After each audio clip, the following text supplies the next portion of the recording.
Bago ako matulog, story time. Kita nyo yung video ko na yun. Bago ako sumabak sa ganitong uh, hustle sa buhay, side hustle sa buhay, hindi ko talaga na-imagine na abot ako sa punto na mag-video ako, magpo-promote ako, or papakita ko ang sarili ko.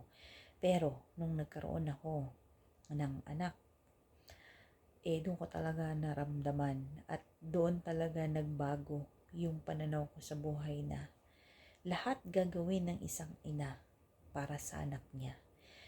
Wala na ngayon uh, sa panahon ngayon, wala na, hindi na totoo yung mga babae para sa bahay lang.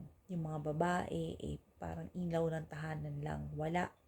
Ang babae ngayon, yung siya pang magtataguyod ng pamilya. Siya pa yung magpo-provide ng lahat para sa pamilya. Siya pa yung magsasakripisyo ng lahat para sa pamilya. Marami nga akong nakikita na sa FYP ko na post ng picture or video ng isang ina na hawak-hawak yung anak niya na merong caption na parang nawala yung sarili ko habang ikaw ay hinahanap mo yung sarili mo. Parang ganon. Somewhat lang ganon. Parang ang summary lang ng video na yon, nung nanganak siya, nawala siya sa sarili niya because ang dami niyang ginagawa. Nakalimutan niya na na mag-ayos ng sarili niya kasi busy siya para alagaan yung anak niya. Totoo naman as a babae, after natin mga anak, nakalimutan na natin ayusin yung sarili natin. Tumataba na tayo, di ba? Normal yun. Accepted natin yun. Nung hindi pa tayo nanganak o hindi pa tayo nagkakababy, figures natin, binabantayan. Calorie deficit, kung pwede lang, wala na ngang kanin-kanin para hindi lang tumaba. Pero nung nagkaanak na tayo, hindi natin mapipigilan. Part ng hormonal changes natin yun, na once mga anak, talagang magkakaroon ng epekto sa katawan ng babae.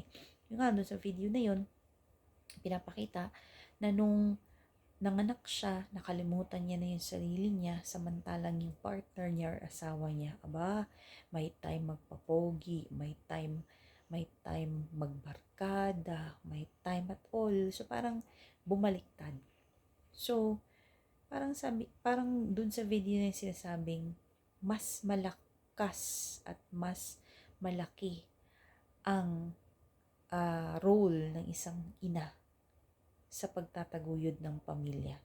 Sa panahon ngayon, kailangan tayong mga babae, mas malakas tayo para itaguyod natin ang pamilya natin. Hindi na ngayon uso yung tipong nakadepende ka lang sa lalaki. Kaya nga, marami na tayong ways para magkaroon ng side hustle. Kung dati nasa bahay ka lang at naghihintay ka ng sahod ng asawa mo para para masustentuhan yung pangangailangan lang sa bahay. Ngayon, hindi na, marami ng ways para kumita ng pera. 'Di ba? So, pwedeng yung pagti-TikTok affiliate, pwedeng yung small business, virtual product, or whatsoever, madami. Pero nasa sa iyo yun. Ano ba yung gagawin mo? Pagpapatuloy mo o mamumukmok ka dyan?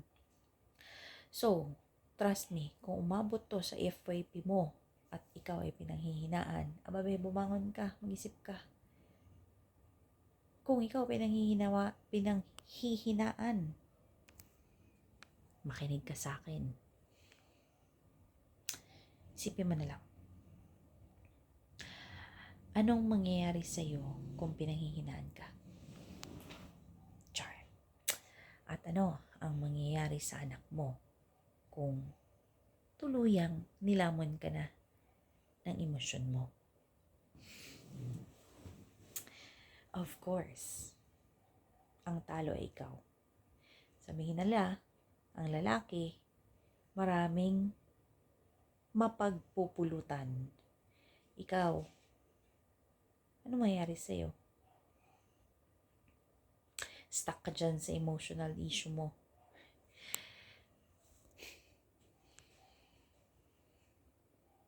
So, kung abot to sa FYP mo, huwag kang pahinaan, be. Maraming paraan. Okay? Kung working mom ka ngayon, sipagan pa natin para sa chikiting natin. Kung hindi ka naman working mom at taong bahay ka lang, maraming paraan para kumita. Huwag kang umasa sa asawa mo. Or huwag kang umasa sa iba. Diskarte. Ngayon, kung ikaw ay isang may bahay na merong supportive na asawa at magandang pamilya, cherish mo yun. Maswerte ka. Dahil may mga ibang mga pamilya or may mga ibang mga babae na hinahangad yan. Okay? Kung masyadong emotional, huwag ka din masyadong paapekto. Maraming paraan, pero nasa sa atin lang kung paano natin siya gawin at paano natin sisimulan. Ayun lang. Good night.